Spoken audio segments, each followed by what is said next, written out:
美國洛杉磯一所監獄突發大規模暴亂，屈指可數的幾名獄警遭到眾多囚犯一通蹂躪，場面已經完全失控。其實這些都還不算什麼，最讓反恐特警們頭疼的是監獄裡的幫派勢力。A 區是19幫大佬凱特的地盤，這小子自詡有些小聰明，被判了終身监禁。B 區是哈角龍幫老大摩科的領地，他的手下全是肌肉男，而且火氣大得很，到處亂竄就想着殺人。而最麻煩的是 C 區的內翠英幫老大康纳販毒搶劫謀殺十分殘暴，身背3個終身监禁。引發這場暴亂的罪魁禍首就是他，誰也不知道康纳在謀劃着什麼。他先是重傷了當地赫赫有名的修女，接着又在所有警察的注视下親手槍殺了監獄長，並且警告警方如果敢輕舉妄動會死更多的人。隊長洪都十分了解康納，他一定有自己的小算盤，所以第20小組要悄悄潛入進去，救出剩余的18名人質。队長洪都和盧卡2人負責 C 區，他們用专業裝備輕而易舉爬上了幾百米高的樓頂，然後由通風管道成功進入監獄。另一邊的小譚和吉米準備炸開門強行進入 B 區，而負責 A 区的迪肯和克里斯也同樣選擇了爆破的手段。两人刚进入 A 區就目睹了一名黑人獄警持刀行凶，結果卻反被對方給嘎了。男人一臉無辜驚恐的表情，忙解釋說自己才是獄警，被殺死的囚犯偷了他的制服。你小子不會是在撒謊吧？好在特警們能查看數據庫資料，還別說，這小子真是個實習獄警，也難為他了。剛入職幾天就碰上了監獄暴動，迪肯勸他抓緊逃出去，但5分鐘的路程可能會撞見其他囚犯，所以男人選擇了一個更穩妥的辦法，那就是給特警們帶路去救其他人。偏偏這個時候出了點岔子，他們在追捕2名持槍囚犯時誤入了陷阱。還記得 A 區的老大凱特嗎？他是個頭腦還算聰明的人，看似2名囚犯放棄抵抗了，可實際上是他們包圍了反恐特警。這樣一來，迪肯和克里斯就被前後夹擊，真打起來的話必輸無疑。但你以為就你會設陷阱嗎？ You could trial?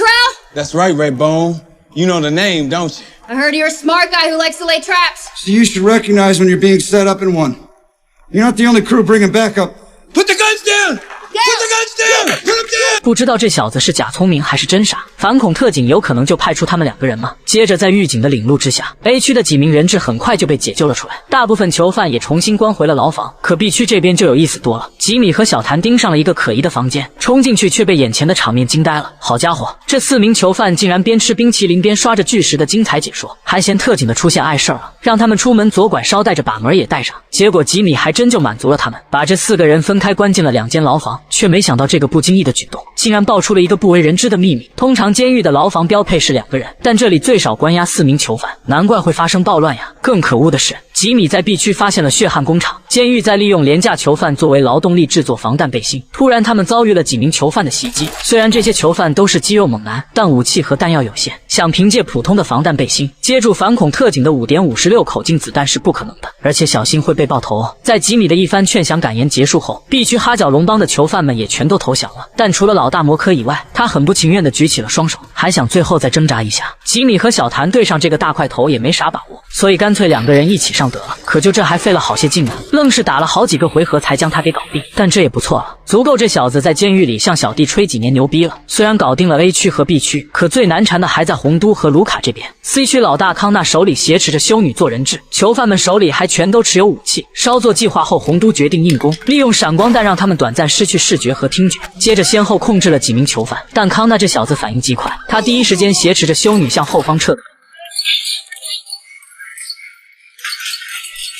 因為只有洪都和盧卡2人，屬實不太方便追擊，所以打算先處理好眼前的幾個囚犯。剛好其中有一個小子在修女的洗禮下被感化了，他知道康納引發監獄暴亂的真實目的。原來監獄裡除了 ABC 區以外還有 D 區，那裡單獨關押着受到保護性監禁的人，也就是所謂的線人。那名線人已與地檢部門達成協議，決定出庭指證康納在外界的販毒同夥。如果康納的同夥也進了監獄，那他就徹底沒有什麼指望能出去了。康納已經找到他，打算滅口，但打開牢門可沒那麼容易。偏偏這個時候洪都也帶人趕到了。